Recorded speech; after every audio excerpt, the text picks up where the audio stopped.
Joko Widodo akan menghadiri Kongres Partai Solidaritas Indonesia di tengah sejumlah isu yang disebut menurunkan reputasinya. Kita akan bahas bersama juru bicara PSI, Beni Papa, dan pengamat politik Hendri Satrio. Selamat malam, Mas Beni, Mas Hensa. Selamat malam, Rizka, Mas Beni, selamat malam. Selamat malam, Bang.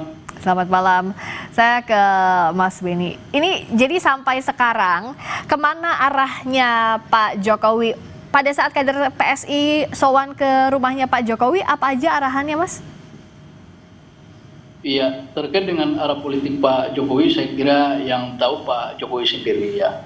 Tapi saya kira ketika beliau menerima delegasi-delegasi peserta kongres yang hari ini sudah mulai berdatangan di Solo, saya kira ini kan menjadi simbol dukungan Pak Jokowi terhadap kader-kader PSI. Jadi kehadiran teman-teman PSI di sana untuk mendapatkan wejangan, untuk mendapatkan arahan, ya tentu Pak Jokowi sebagai tokoh politik yang kita hormati, dan sejak awal kami menyampaikan bahwa Pak Jokowi dengan PSI saya kira tidak ada hambatan lagi, tidak ada jarak, karena kehadiran Mas Kaisang saya kira simbol Pak Jokowi hadir di PSI. Jadi ketika kader-kader PSI yang akan mengikuti kongres bertamu ke rumah Pak Jokowi, saya kira kader-kader bertandang ke toko yang selama ini diidolakan dan memang menjadi guru politik bagi seluruh kader PSI. Jadi sifatnya silaturahmi, dan sekali lagi bahwa Pak Jokowi sebagai toko yang kita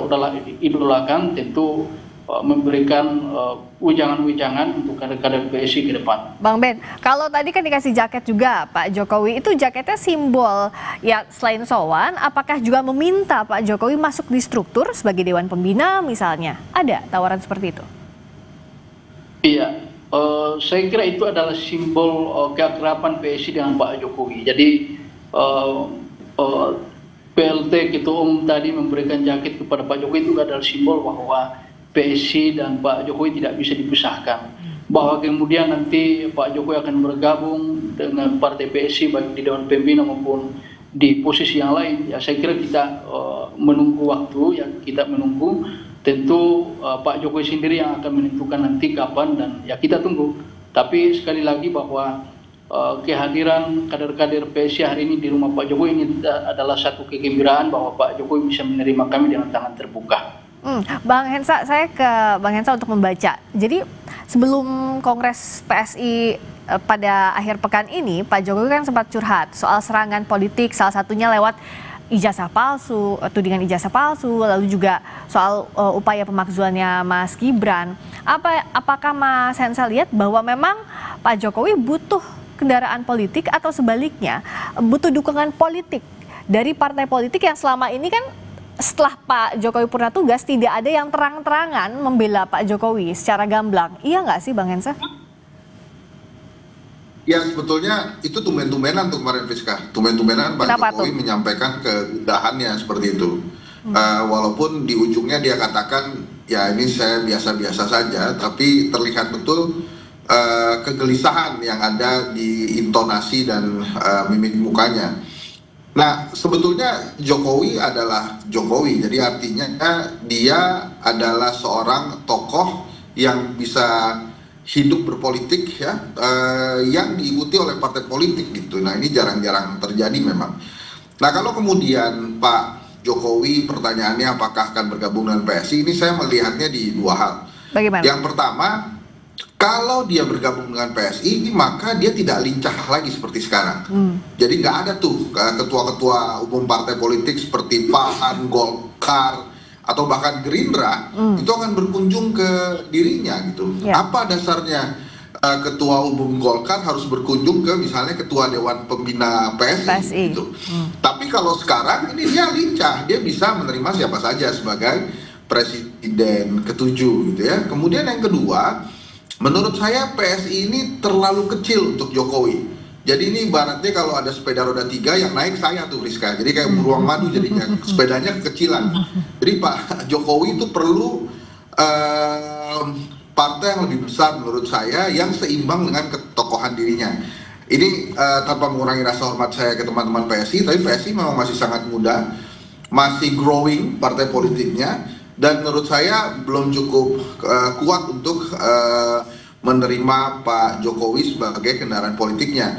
Dan lagi pula dengan kritikan-kritikan yang sering sekali disampaikan oleh PSI kepada partai politik lain, bila Pak Jokowi bergabung dengan PSI ini malah akan menjadi bahan kritikan lagi, karena bapak anak itu berada dalam satu partai, walaupun di partai lain juga ada yang Jadi secara hitung-hitungan politik nggak produktif juga kalau Pak Jokowi ke PSI gitu ya, Mas Hensa ya?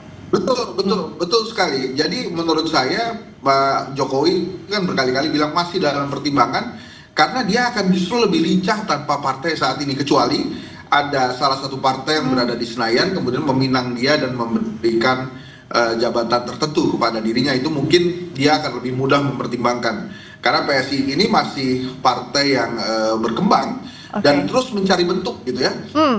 Beberapa hal yang baru yang dilakukan oleh PSI menurut saya adalah proses mencari bentuk, ini partai maunya seperti apa. Karena salah satunya misalnya mengubah logo itu adalah bentuk salah satu proses mereka mencari jati diri sesungguhnya partai ini mau seperti apa gitu. Tapi gini Bang Hensa, iya sih secara pergerakan politik akan lebih lincah kalau Pak Jokowi nggak di strukturnya PSI. Tapi pada kasus-kasus ijazah misalnya, tudingan ijazah, tampaknya nggak ada parpol yang berada di belakang Pak Jokowi. Bahkan Golkar kemarin kami baru ngobrol juga menganggap itu adalah isu pribadi. Bagaimana hitung-hitungannya? Siapa yang bisa menemani Pak Jokowi selain relawan? Kayaknya cuma relawan aja tuh yang nemenin Pak Jokowi.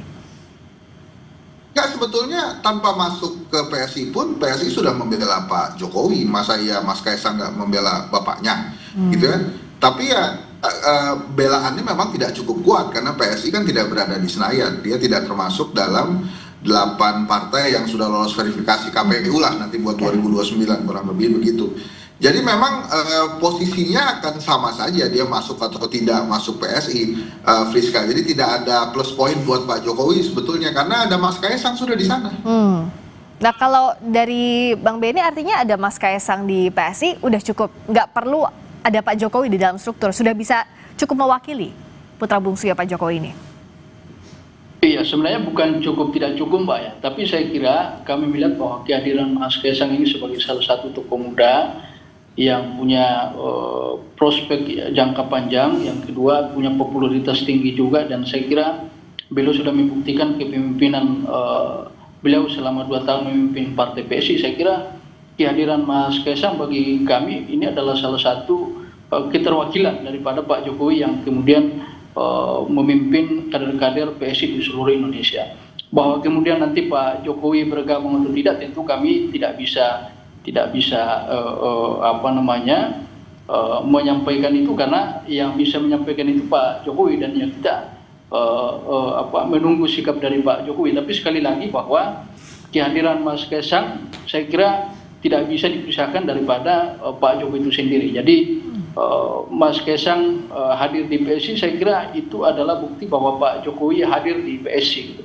Ya, apa yang akan dilakukan PSI untuk memperkuat PSI secara kelembagaan? Karena kalau bicara soal ganti logo, secara simbol, ketokohan, misalnya ada Mas Kaisang, ada Pak Jokowi, momentum juga saat ini akan bisa bermakna kalau bisa dikonversi ke elektoral, juga penguatan kelembagaan. Nah, gimana PSI menerjemahkan ini, Bang Benny? Iya, saya kira setelah kami melewati 2 proses pemilu, pertama pemilu 2024 kemarin, kemudian pilkada, saya kira beberapa catatan juga yang sedang kami perbaiki ya. Pertama tentu saja bahwa struktur partai PSI juga, kalau kita melihat hasil dari dua agenda politik kemarin, saya kira ini juga menjadi evaluasi bagi kami. Jadi ke depan penguatan struktur partai ini juga menjadi fokus utama partai PSI ke depan. Yang kedua, saya kira memang kaderisasi di internal partai juga akan dijalankan, dan hari ini Mbak, lewat sistem pemilu yang kami lakukan, saya kira ini juga menjadi bagian proses kami, langkah kami untuk bagaimana membranding partai ini menjadi satu partai yang memang berbeda dari partai lainnya, yang mengedepankan keterbukaan, bagaimana pelibatan anggota itu betul-betul dirasakan dalam menentukan kebijakan-kebijakan partai. Ya tentu bahwa kemudian kami mengganti logo itu kan salah satu proses rebranding partai. Tapi di luar itu kami juga sudah menyiapkan langkah-langkah strategis yang kami yakini bahwa ini akan mendongkrak elektabilitas partai ke depan, khususnya dalam menghadapi pemilu 2029 yang akan kita lewati 3 tahun yang akan datang itu. Oke, kalau dari Bang Hensa apa sih yang hal strategis yang harus digenjot oleh PSI? Karena kalau secara momentum sebenarnya kan Jokowi efek, Mas Kaisang efek itu lebih besar pada saat waktu Pak Jokowi menjabat. Nah sekarang apa yang harus bisa dilakukan untuk menerjemahkan ini? Ya memang bukan hal yang mudah ya Friska, karena misalnya kalau kita mengacu kepada pengalaman yang Pak SBY atau Ibu Mega, itu dua-duanya partai politik yang kemudian bisa lolos ke Senayan. Nah PSI belum. Usaha-usaha PSI untuk menembus Senayan tentu saja mesti dihargai. Salah satunya adalah dengan mengajak Pak Jokowi tentunya masuk ke dalam struktur PSI. Karena memang kalau Pak Jokowi masuk itu otomatis akan ada tambahan kekuatan dari relawan-relawan Pak Jokowi secara langsung. Tapi memang perjalanannya tidak mudah. Apakah ini momentum? Menurut saya momentumnya lebih ke Mas Kaisang sih untuk membuktikan bahwa memang dia adalah sosok yang tepat untuk memimpin PSI.